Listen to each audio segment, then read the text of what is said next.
마하나임과 이스라엘의 의미를 살펴보므로 야곱의 인생 변화에 영향을 주는 중요한 사건의 이름들을 의미를 알아봤습니다.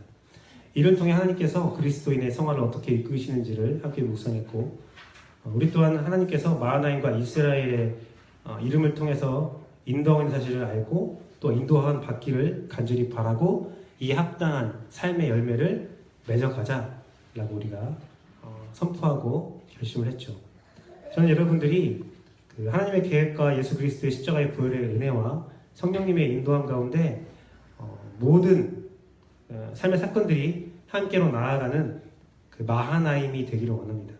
그리고 그 안에서 여러분 자신을 바로 알아가는, 또한 고백하는, 주 앞에 하나님의 온전한 소유가 되어지는 이스라엘의 역사가 있기를 간절히 기도하고 있고 또 소망하고 있습니다. 여러분 삶에 마하나임과 이스라엘이 있기를 간절히 원한다는 거죠. 오늘은 그 마하나임, 이스라엘 이 역사를 통해서 성화된 그리스도인들, 그 삶의 결과를 함께 나눠보기로 합니다. 결론적으로 말씀드리면 분일이라는 이름으로 말씀을 전할 거고요. 하나님의 얼굴을 보는 삶이라고 제가 말씀드릴 수 있습니다. 저는 하나님의 얼굴을 본다는 말을 들으면 신약의 두 가지 말씀이 좀 떠올라요. 산상수훈과 요한일서의 말씀이죠. 산상수훈과 요한일서 말씀인데, 마태복음 5장 8절 말씀 같이 읽어볼까요? 둘, 셋. 마음이 청결한 자는 복이 있나니 그들이 하나님을 볼 것이요. 요한일서 말씀도 함께 보겠습니다. 둘, 셋. 어느 때나 하나님을 본 사람들이 없으되 만약 우리가 서로 사랑하면 하나님이 우리 안에 거하시고 그의 사랑이 우리 안에 온전히 이루어지는가. 저는 오늘 본문과 이 두 가지 말씀을 통해서 여러분에게 하나님의 얼굴을 보는 삶이 무엇인가를 두 가지 각도로 보길 원해요. 첫 번째는 내가 하나님의 얼굴을 보는 삶, 내가 하나님의 얼굴을 보는 삶이고요. 두 번째는 내가 하나님의 얼굴을 보여주는 삶, 또는 우리가 하나님의 얼굴을 보여주는 삶이 무엇인가에 대해서 말씀을 나누고자 합니다. 먼저는 하나님의 얼굴을 보는 삶입니다. 야곱은 멀리서 오는 에서를 보고 7번을 절하면서 그 앞에 나아갔다라고 본문의 창세기 말씀에 기록되어 있어요. 7이라는 숫자는 완전수를 의미합니다. 그래서 완전히 낮아진 자세를 의미할 수도 있습니다. 또한 약복강에서 하나님으로부터 다리를 다친 야곱이 쩔뚝거리면서 나아가는데 7번을 쩔뚝거렸다라고 볼 수도 있죠. 어쨌든 완전히 겸손한 모습이고 처량한 모습이고 불쌍한 모습, 낮은 모습입니다. 연약하고 낮은 자세를 스스로 취하죠. 에서 앞에서요. 그리고 에서에게 나간 야곱이 한 말은 무엇이냐면 내가 당신의 얼굴을 보니 하나님의 얼굴을 본 것 같습니다 라고 말합니다. 저는 찾아볼 수 없는 야곱의 모습이죠. 겸손한 모습도 그렇고요. 처량한 모습도 그렇고요. 다른 사람을 보면서 하나님의 얼굴을 보는 것 같습니다 라고 말하는 것도 그렇습니다. 이 변화는 하나님과의 씨름에서 자신의 모든 민낯을 철저히 보이고 모든 것을 하나님의 소유로 허락된 자만이 가질 수 있는 축복이며 끝내 마음이 청결한 자의 모습이다라고 말할 수가 있어요. 지난주 저는 하나님으로부터 이스라엘 이름을 받기 위해서 우리가 가져야 할 모습으로 기도를 통해서 자신의 연약하고 악한 모든 것을 빼어내어 버리고 기도를 통해서 다 고백하고 또한 충분한 묵상을 통하여 성경이든 묵상이든 우리의 묵상 시간을 통해서 내 안에 성령이 주시는 거룩함을 충만히 채워야 된다고 제가 말씀드렸습니다. 사실 청결이라는 것은 그렇습니다. 우리가 청소를 하면 알 수 있는데요. 청소를 할 때 다 치운다고 깨끗해집니까? 집을 다 치운다고 깨끗해지는 게 아니에요. 집을 다 치워도 집 자체가 구질구질하면 깨끗해지지가 않아요. 네. 막 바닥을 청소해도 그 안에 가구들이 다 썩어 빠져 있으면 청결해지지가 않아요. 청결해지지가 않아요. 새 집으로 이사 가면 여러분이 청결해질 것 같습니까? 새 집에 들어가도 옛날 가구들 그대로 가져가고 그 가구들을 닦고 깨끗하게 하지 않고 선별해서 가지 않으면 그 집 자체가 그 깨끗한 벽면은 다 그 가구들로 가득 찰 텐데요. 그래서 청결이라는 것은 무엇이냐면 비우는 것이 청결한 것이 아니라 잘 채우는 것이 청결한 거예요. 마음이 청결한 자는 하나님의 얼굴을 볼 것이다. 그 말씀은 무엇입니까? 너를 비워라? 아니요. 네 안에 깨끗한 것을 채우라는 말씀인 거예요. 좋은 것을 채워야 된다는 거죠. 채우지 않고 비워놓으면 무엇인가 꼭 들어오게 되거든요. 그 가운데는 악한 것도 있습니다. 누가복음 11장 24절 25절 말씀을 보면 이런 말씀이 있어요. 더러운 귀신이 사람에게서 나갔을 때에 물 없는 곳을 다니며 쉬기를 구하되 얻지 못하고 이에 이르되 내가 나온 내 집으로 들어가리라 하고 가서 보니 그 집이 청소되고 수리되었거늘 이에 가서 저보다 악한 귀신 7을 데리고 들어가서 거하니 그 사람의 나중 형편이 전보다 더 심하게 되었느니라. 우리가 열심히 빼내도 깨끗한 것을 채우지 않으면 더 악한, 더 안 좋은 상황이 될 수도 있다는 겁니다. 달라스 월라드라는 신학자가 팔복의 말씀을 인용할 때에 이렇게 말씀을 인용했어요. 팔복은 장차 받을 복이 아니라 그 자리에 복을 받고 있음에도 지금 자기가 복을 받는지 모르는 자들을 위한 예수 그리스도의 말씀이라고 말씀했어요. 너희가 가난하니까 이걸 받고 있어. 너희가 청결하니까 이걸 받고 있어. 뭐 그런 말씀이라는 거죠. 그 가운데 마음이 청결하다 느끼는 자들이 하나님의 얼굴을 볼 것이다 라는 그 말씀은 어떻게 보면 경고라고 했습니다. 그 당시 예수 그리스도가 살아 계실 때에 하나님의 얼굴을 본다는 것은 어떤 행위냐? 죽는 행위였어요. 죽는 행위. 하나님이 드러날 때 성막의 천이 가려져 있고 항상 구름과 함께 나타나서 하나님의 얼굴을 보지 못하게 만들어 놓거든요. 그런데 하나님의 얼굴을 본다라는 것은 너희 죽을 거야 라는 경고의 말씀으로 느껴질 수 있다는 거예요.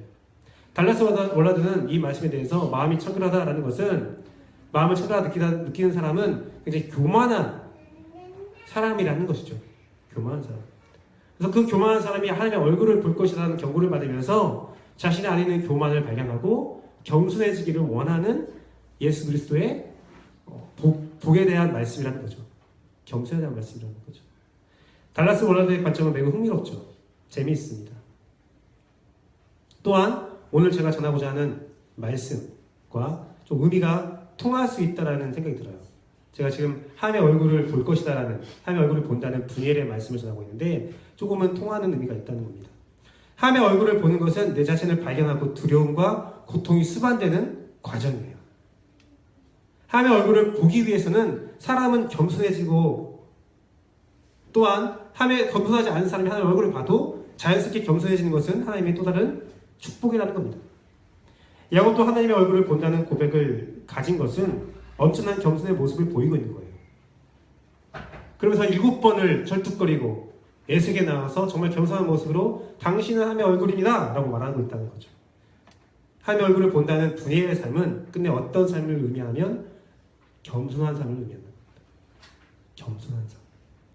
하나님 앞에서 겸손하고 사람들 앞에서 겸손한 거예요. 왜요? 분예의 삶의 이전에 우리가 가져야 할 2가지 자세에 대해서 저번 주와 저저번 주에 말씀드렸는데 마하나임과 이스라엘이죠. 그 안에 가장 중요한 것은 무엇이냐면 마하나임이라는 것은 좋은 것도 나쁜 것도 다 하나님이 주신 것입니다 라고 고백하는, 내가 하나님께로 나아가는 하나의 길목입니다 라고 고백하는 거라고 말씀드렸고, 이스라엘은 하나님께서 이스라엘을 부르면서 소유권을 주장한다고 제가 말씀드렸죠. 이제 나는 내 것이 아니라 하나님의 것입니다 라고 인정하는 삶이 이스라엘 삶이라고 했죠. 그럼 무엇입니까? 그 삶에 마하나임과 이스라엘의 삶에는 내 소유는 없는 거예요. 내 소유는 없는 거예요. 내가 소유가 없으니 겸손해지는 것이죠. 모든 것을 하나님께 드렸으니 저절로 겸손해질 수밖에 없는 겁니다. 저는 신해철이라는 가수를 굉장히 좋아해요.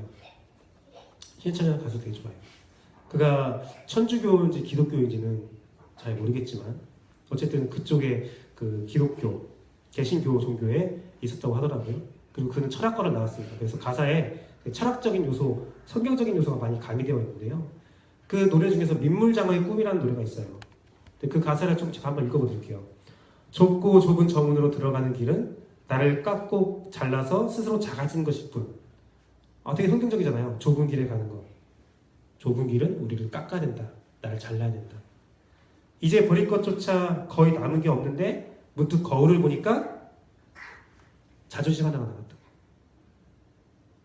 전 이 가사에서 굉장히 많은 의미들을 깨달았어요. 내가 다 겸손해지고 내가 다 사랑하고 내가 모든 것을 다 퍼준다고 해도 퍼졌는데 문득 나를 보면 자존심, 혹은 어떤 사람은 보상심리. 사람마다 다 하나씩 있어요. 절대 버리지 못한 한 가지가 있다는 거예요. 다 버리고 다 버려도 사람에게는 절대 버릴 수 없는 한 가지가 있어요. 그게 뭔지는 잘 모르겠어요. 여러분들이 뭔지 모르겠어요. 저 같은 경우는 보상심리예요. 또 자존심도 있어요. 난 인정받고 싶은 마음이 굉장히 강해요. 다 버렸다고 하는 순간에 내 마음을 돌아보면 이제 인정받고 싶어하는 나의 마음이 남아있다. 그 마음 때문에 끝내 나아갈 수 없는, 더 이상 나아갈 수 없는 그런 상태에 있다는 거죠. 그 한 가지가 나를 괴롭히고 있다는 거죠. 근데요, 저는 저번 주에 이 말씀을, 동일한 말씀을 전했잖아요. 그러면서 제가 뭐라고 했습니까? 그 소유를, 그 나의 약점을 버리라고 했어요? 버리지 말라고 했어요? 버리지 말라고 했어요. 다들 버려야 된다고 생각하는데 하나님도 버리라고 말을 하지 않았어요. 그렇다고 당연히 가지라는 것도 아니에요. 제가 마음이 청결하다는 말씀을 계속 좀 반복해서 말씀하고 있는데, 마음이 청결한 것은 내 안을 깨끗하게 하고 그 안에 좋은 것을 채우라고 제가 말씀드렸잖아요. 겸손하다, 기도를 통해 악한 것을 버려라, 그 다음에 무엇입니까? 성령이 주시는 거룩한 것을 채우라라고 제가 말씀드렸죠. 기독교에서 무소유의 개념은 무엇이냐면 끝내는 진정한 소유의 개념인데요. 여러분 약점조차도 함께 드리라는 거예요. 나에게 이러한 약점이 있습니다만, 이 약점 정말 쓸모없을 것 같습니다. 이 약점 때문에 주 앞에 나가지 못한 것 같습니다. 그럼 하나님께서 말씀하실 거예요. 그 약점 때문에 네가 다시 나에게로 돌아왔구나. 네 스스로 자랑스러워하고 네 스스로 컸다고 생각했는데 그 약점 때문에 다시 나에게로 돌아왔구나. 내가 그 약점을 내 방법으로 사용하겠다. 그것이 바로 이스라엘이라는 거죠. 그리고 그렇게 사용되어지는 삶을 분이라고 하는 겁니다. 내 모든 삶 가운데, 내 모든 약점, 내 모든 강점 가운데 하나님의 얼굴을 본다는 거죠.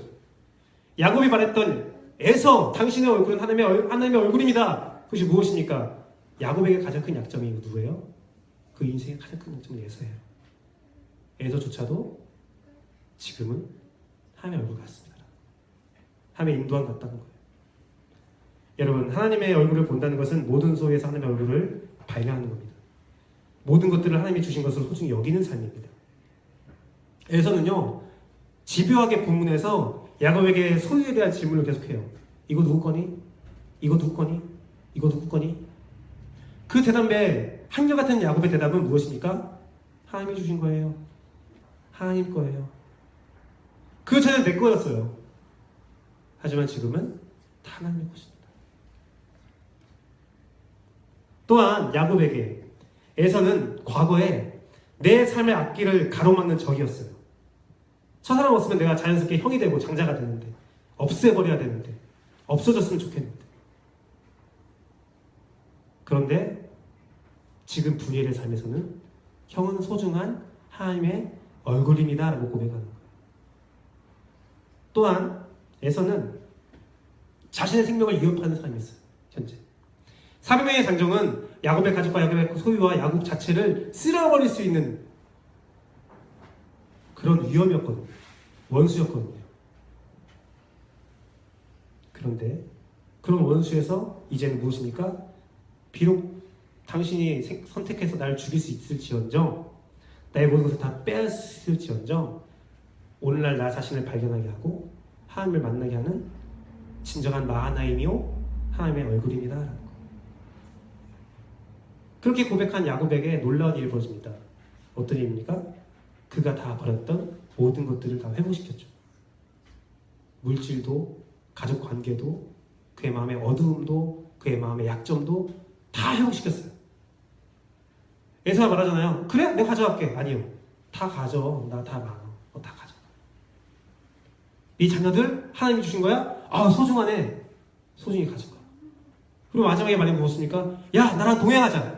내가 너와 함께 할게. 내가 3명의 장정이, 그 말이 무슨 말이에요? 내가 3명의 장정을 키웠을 정도로 이 지역에서 내가 패권을 갖고 있어.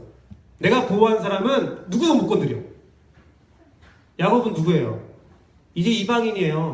원래는 그 땅의 주인이었지만 이방이 된 야곱에게 에서가 말한 거예요. 내가 너와 동행할게. 무엇입니까? 이제 이 지역에서 너를 괴롭힐 수 있는 사람은 아무도 없어. 내가 널 보호하니까. 이게 분열의 삶이라는 거예요. 뭐든 가지려고 바둥바둥 됐던 야곱의 손에 그것을 포기하는 순간, 다 하나님의 것입니다. 다 하나님의 얼굴입니다. 라고 말하는 순간 진정한 소유가 허락됐다는 것입니다. 감사와 은혜가 넘치는 삶이죠. 과거의 삶도 달라졌고 미래의 삶도 달라졌어요. 사랑하는 씨앗침례교회 성도 여러분, 당신의 삶의 모든 것들을 하나님이 주신 것으로 받으시고 소유하십시오. 그러면 당신의 원수, 당신을 아프게 한 기억들, 단점들, 그 모든 것들을 하나님께 드리면, 또 그것을 하나님 앞에서 온전히 받으면, 그것이 하나님께 나아가는 마하나임으로, 또한 그것이 하나님의 소유가 되는 이스라엘로 받으시면 분일의 진정한 축복이 시작된다는 것입니다. 여러분의 가정, 여러분의 배우자, 자녀, 부모, 직장 상사, 어려운 상황들을 겸손함으로 성령이 주시는 것으로 받아들이고 소유할 때 그 안에 성령님이 인도하시는 진정한 회복과 평안이 있다는 거예요.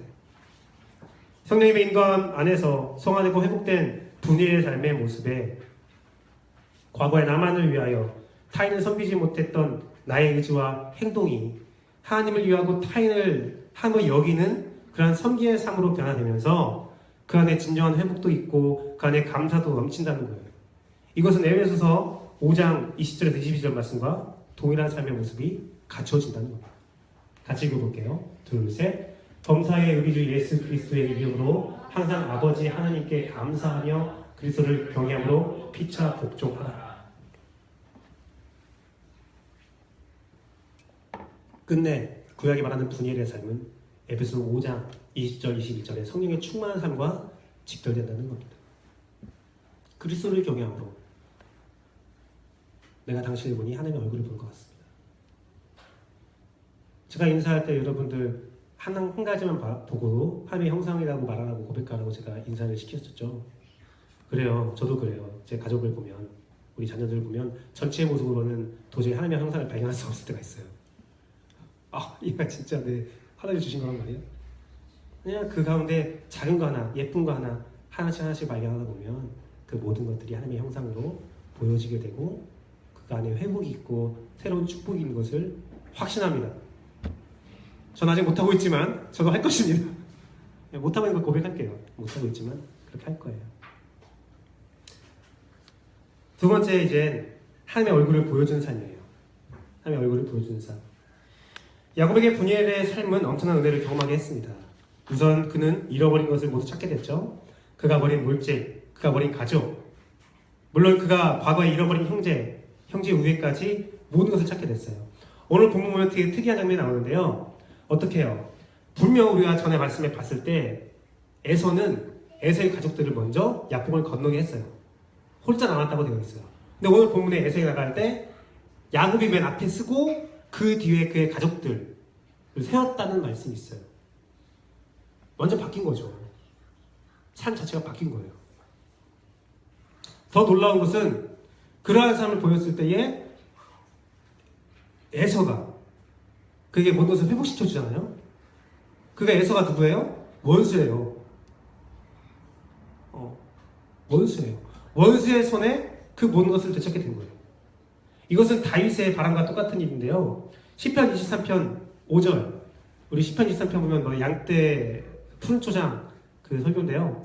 그 마지막 말씀의 5절에 어떤 말씀이 있어요? 주께서 내 원수의 목전에서 내게 상을 차려주시고 기름을 내 머리에 부으셨으니 내 잔이 넘치나이다. 자, 기쁨 두 배죠. 주께서 기름도 붓고 상도 차려주면 얼마나 좋은데 그걸 누가 차려줘요? 누가 앞에 차려줘요? 원수의 목전에서.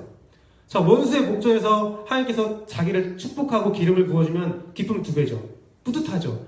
상 받는 것도 기쁘지만 원수 앞에서 받는 게 얼마나 기쁘겠어요. 근데 분일의 삶은 세 배예요, 세 배. 다 채워주고 원수의 목전에서 체험을 받고 더욱이 원수가 상을 차려줘요. 분일의 삶은 놀라운 거예요. 내가 다 잃어버렸다 하나님께 드리는 것을 되게 아까워하고 드리는 것이 어렵다고 생각하잖아요. 드리기 시작하면 여러분 삶 분일의 삶이 이루어지면 놀라운 축복이 기다리고 있다는 겁니다. 놀라운 축복이 기다리고 있어요. 그런데요, 이러한 축복보다 더욱더 진정한 축복이 뭔지 아세요? 야곱이 다 찾은 것보다, 다 회복된 것보다 더 큰 축복은 에서와 야곱의 모습을 통해서 세상에 하나님의 얼굴을 보여준다는 사실이에요. 이는 에서도 함께 받은 은혜죠.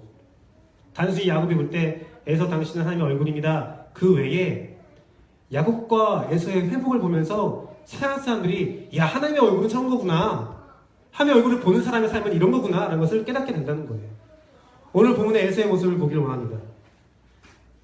에서의 모습, 사명을 끌고 와서 당장 야곱을 목에 첫 칼을 딱 댈 것 같은 에서가 어떻게 합니까? 달려서 안아줘요. 그리고 입 맞춰요. 함께 눈물을 흘려줘요. 그리고 그의 모든 소유를 인정하고 허락해요. 그리고 그를 보호하겠다고 말해요. 그는 야곱에게 복수할 수 있는 충분한 힘과 위치가 되었지만 그러지 않았어요. 초라한 모습의 야곱을 보고 측은지심이 들었든지 아니면 다른 이유가 있는지 알지 못해요. 성경에는 에서가 왜 그랬는지 나와 있지 않거든요. 알지 못해요. 하지만 어쨌든 그는 야곱에게 사랑을 베풀어줘요. 야곱이 그의 모습에서 하나님의 얼굴을 본 것은 야곱 자체의 변화도 있을 수 있겠지만 에서의 모습에서 누구도 하나님의 얼굴을 다 볼 수 있는 거예요. 너무나 당연한 고백인 거예요. 우리가 함께 말씀을 읽었던 요한일서 4장 12절을 다시 한번 읽어보겠습니다. 둘, 셋. 어느 때나 하나님의 본 사람이 없으되 만약 우리가 서로 사랑하면 하나님이 우리 안에 거하시고 그의 사랑이 우리 안에 온전히 이루어지느니라. 요한이 어디에서 이 말씀을 썼을까? 억측이지만 저는 에서와 야곱의 모습에서 이 모습을 쓴 것 같아요. 야곱의 하나님의 얼굴을 봤습니다. 당신은 에서, 당신은 하나님의 얼굴입니다. 딱 볼 때 요한이 이거다! 야, 이거다! 우리는 모두 다 하나님의 얼굴을 볼 수 없지만 하나님의 얼굴을 보는 순간이 언제냐? 서로 사랑하고 서로 용서할 때다. 이때구나! 싶은 거예요. 근데 사실 이 말씀에는 창조의 비밀이 하나 숨어 있어요. 우리는 다 하나님의 형상으로 지음받은 존재이기 때문이에요. 하지만 우리의 하나님의 형상은 우리의 죄성으로 인해서 숨겨지게 되어 있죠. 기억할 거 하나 있어요. 꼭 기억할 거. 하나님의 형상이 없어졌어요? 없어진 게 아니라 숨겨졌다는 거예요. 그것은 우리 안에 있다는 거예요. 죄를 드러내면 우리 안에 하나님의 형상이 보여질 수 있다는 거죠. 그런데요, 이 말씀, 요한일서 4장 12절 말씀을 절대로 오해하지 마세요. 사랑을 하라는 거구나. 아니요. 사랑을 하라는 게 아니에요. 서로 사랑하면 하나님의 얼굴을 볼 수 있는데 요한일서 4장 12절 말씀은 서로 사랑하라는 말씀이 아니에요. 이 말씀 인용하면서 사랑해라라고 사랑을 강요하는데 그게 아니에요. 요한일서 4장 1절의 말씀을 같이 읽어볼게요. 4장 1절 말씀입니다. 둘, 셋. 사랑하는 자들아, 영을 다 믿지 말고 오직 영들이 하나님께 속하였나 분별하라. 많은 거짓 선지자가 세상에 나왔습니다. 뭐예요? 요한복음 4장 12절 말씀은 근데 뭐냐면 요한복음 4장의 말씀은 너희가 하나님에 속했는지 속하지 않은지를 확인하라는 말씀이에요. 분별하라는 거예요. 분별의 영은 무엇입니까? 성경에 기록되어 있잖아요. 성령은 분별의 영이라고. 근데 요한 1서의 말씀은 뭐냐면 너희가 성령으로 분별하라는 거예요. 너희가 성령님께 물어보라는 거예요. 하나님, 성령 하나님, 내가 하나님께 속한 사람입니까? 성령님께 난 사랑하는 사람입니까? 그거 물어보는 게 아니라 내가 하나님께 속한 사람입니까? 라고 물어보라는 거예요. 많은 거짓 선지자들이 여러분에게 여러 가지 진리들을 말할 텐데 그것들이 현혹되지 말고 내가 하나님께 속해 있느냐? 그거 하나 보라는 거예요. 하나님께 속한 사람은 하나님께 속한 사랑을 할 수 있어요. 야곱과 에서의 말씀 보세요. 야곱이 어떻게 해서 에서와 분일의 삶을 이끌어갈 수 있었어요? 이스라엘 이후예요. 이스라엘 이후. 야곱에게 이스라엘의 경험이 없었다면 절대로 에서와 분일의 삶을 살아갈 수 없었어요. 이스라엘이 뭐라고 했어요? 하나님께서 이름을 불러줌으로 내가 하나님께 속한 사건이라고 했잖아요. 야곱이 하나님께 속하니까 하나님의 얼굴을 보고 하나님의 얼굴을 보여줄 수 있는 분일의 삶을 살 수 있는 거예요. 야곱이 하나님께 속하니까 에서와 함께 하나님의 얼굴을 보여줄 수 있는 삶을 산 거예요. 분일의 삶을 산 거예요. 여러분이 기억할 것은 난 사랑이 많은 사람인가? 난 사랑이 없는 사람인가? 그것을 걱정할 것이 아니라 그 모든 진리 가운데 가장 걱정해야 될 것은 내가 하나님께 속했느냐? 그거라는 겁니다. 그들이 하나님께 속한 사랑을 보이지 않았다면 서로에게 겸손과 관용의 모습을 보였어도 그것은 세상의 모습이지, 세상의 얼굴이지 함의 얼굴이라 할 수 없습니다. 분일의 삶, 함의 얼굴을 보고 함의 얼굴을 보여주는 삶은, 그 진정한 사랑은 오직 하나님께 속한 자만이 얻을 수 있는 큰 축복이기 때문이에요. 신앙은 사람이 아닌 성령님이 완성하고 이루시는 거예요. 바울서가 그렇게 고백했잖아요. 성령이 우리를 인도한다라고 고백했잖아요. 여러분이 만들어가는 게 아니에요. 성령이 인도해 나가는 거죠. 또한 하나님이 속한 사랑은 거룩한 사랑이기 때문에 정의가 있는 사랑이에요. 단순한 관용이 아니라는 말씀이에요. 제가 요즘에 읽고 있는 예수신경이라는 그 책에서 이러한 말이 있어요. 사랑을 관용으로만 착각한다고. 막 이러잖아요. 교회 안에서. 야, 사랑해. 왜 용서 못해? 그 말로 언어폭력이 할 수 있어요. 또 다른 폭력을 할 수 있어요. 사랑하라고 강요하는 거예요. 사랑을 강요하면 안 돼요. 사랑이 없는 사람에게 사랑을 강요하는 것이 아니라, 사랑이 없는 사람에게 저 사람이 하나님께 속하기를 간구해야죠. 간구해야죠. 우리가 말하는 사랑, 관용과 예수 그리스도가 또 하나님께서 우리에게 진리로 보여주신 사랑은 차이가 있는 것을 알아야 돼요. 우리가 말하는 세상의 사랑은 내가 조금 더 아는 사람에 대한 관용이에요. 예를 들면 이런 거예요. 내 아는 사람이 죄를 졌어요. 그러면 우리가 어떻게 합니까? 아, 얘 죄 용서해줘 하면서 얘한테 피해를 받은 피해자에게도 가서, 야, 교회 안에 있어서 용서해야지. 용서해줘. 그런데 내가 만약에 피해자가 더 가까우면 어떡해요? 야, 너 네가 잘못을 당연히 얘기해야지. 네가 잘못을 얘기해야 얘도 용서해주지. 세상에 속한 사랑은 또 다른 폭력이에요. 나보다 좀 더 가까운 사람을 위한 관용이에요. 주님이 말하는 사랑은 무엇입니까? 정의가 있는 사랑이에요. 죗값이 있는 거예요. 죗값이 있는 거예요. 오늘 야고보에서도 봐요. 그래서 딱 보니까 야곱의 몰골이 너무 초라하거든요.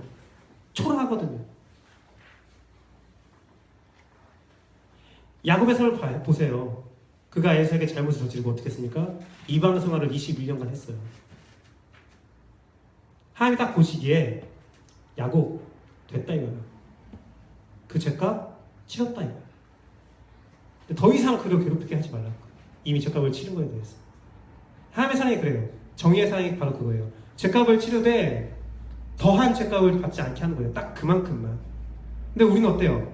복수심 때문에, 죄에 대한 미움 때문에 더 끝까지 그를 발목을 잡고 넌 아직 안 됐어 하는데, 하나님께 속한 사랑은 죄에 대한 죄값은 받게 하되 하나님이 보시기에 적절한 죄값을 받았다고 여겨진다면, 그 상대방이 정말로 마음이 상해 있고 회개와 겸손의 모습을 보이고 있다면 우리가 그를 사랑하는 것, 그 하모니, 회개와 겸손의 하모니가 하나님께 속했을 때 그게 진정한 사랑이고 세상에 하나님의 얼굴을 보일 수 있는 분위기의 사랑이라고.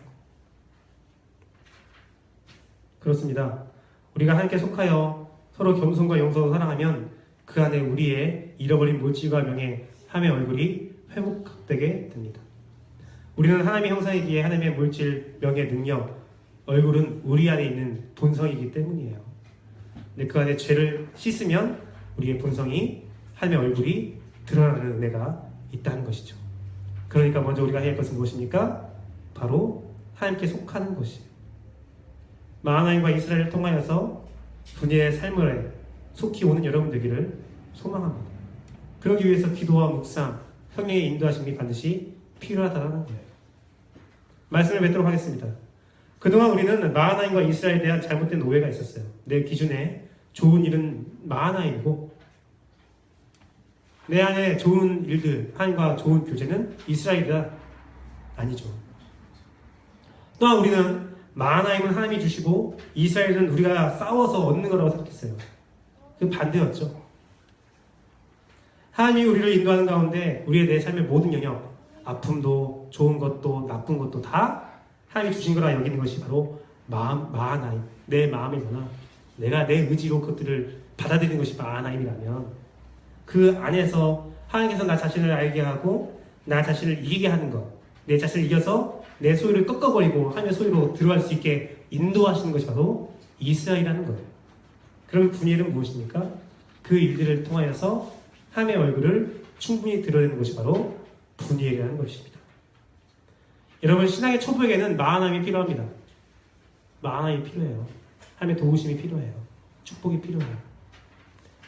또한 신앙의 완숙을 향해서 나아가는 자들에게는, 성화를 향해 나아가는 자들에게는 이스라엘이 필요해요. 필요한 거예요. 간구해야 돼요. 주님, 저에게 이스라엘의 은혜를 주세요. 마하나임의 은혜를 주세요. 간구해야 돼요. 근데 그 모든 것 뒤에는 우리의 삶에 무엇이 필요하냐? 간구로, 받음으로 끝나는 것이 아니라 분일의 평화를 느낄 수 있어야 된다는 거예요. 내가 하나님께 속하겠습니다. 그래서 내가 하나님의 얼굴을 보고 하나님의 얼굴을 보여주는 삶을 살겠습니다. 그렇게 되지 않으면 우리의 신앙생활 가운데 늘 부족함을 느끼게 될 수밖에 없다는 거죠.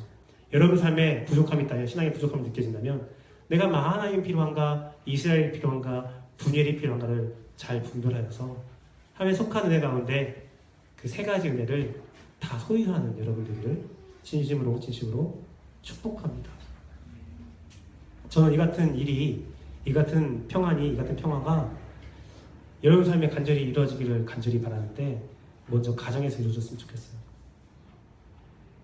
가정은 여러분의 최초의 사역자이자 여러분의 힘을 공급하는 분부거든요. 그곳에서 분열의 축복이 일어날 때 서로서로 한 얼굴을 본 것 같다고 배우자가 말하고 서로서로 한 얼굴을 보여줄 수 있다면 그 안에 진정한 축복이, 진정한 회복이 일어나겠죠. 그리고 사역이 자연스럽게 사역이 이루어질 수 있겠죠. 마치 에서와 야곱의 사랑처럼요. 또한 가정은 사람들의 관심이 가장 없는 곳이기 때문에 나의 가장 편하고 나의 가장 은밀한 장소예요. 그래서 나의 가장 진실한 모습을 보여주거든요. 내가 세상에 속한 사랑을 하는지 하나님께 속한 사랑을 하는지를 판단할 수 있는, 분별할 수 있는 성령의 능력으로 분별할 수 있는 곳이 바로 가정이에요. 밖에 나가서 친절하게 대해요. 누구든 할 수 있어요. 가정에서 친절하게 대하는 거요. 진짜 힘들어요. 제가 해봐서 알아요. 제 자녀와 제 배우자에게 친절하기라는 너무나 어려워요. 하나님의 도움이 없으면 이루어질 수 없는 일이죠. 그렇기 때문에 여러분, 가정에서 먼저 마하나임과 이스라엘과 분열이 일어나기를 소망합니다. 그러면 자연스럽게 여러분 삶에 전반적으로 그 일이 일어날 거예요. 그 회복이 일어날 거예요. 오늘 야곱과 에서의 모습처럼 그런 놀라운 역사가 일어날 겁니다. 사랑하는 씨앗침례교회 여러분, 우리 성령님이 인도하심으로 하나님의 소유가 되고 하나님의 속하여서 마하나임으로 하나님께 나아가 이스라엘로 하나님의 소유가 되어서 진정한 분이엘의 회복과 축복이 여러분 삶에 충만하기를 간절히 기도합니다. 우리 이렇게 찬양하고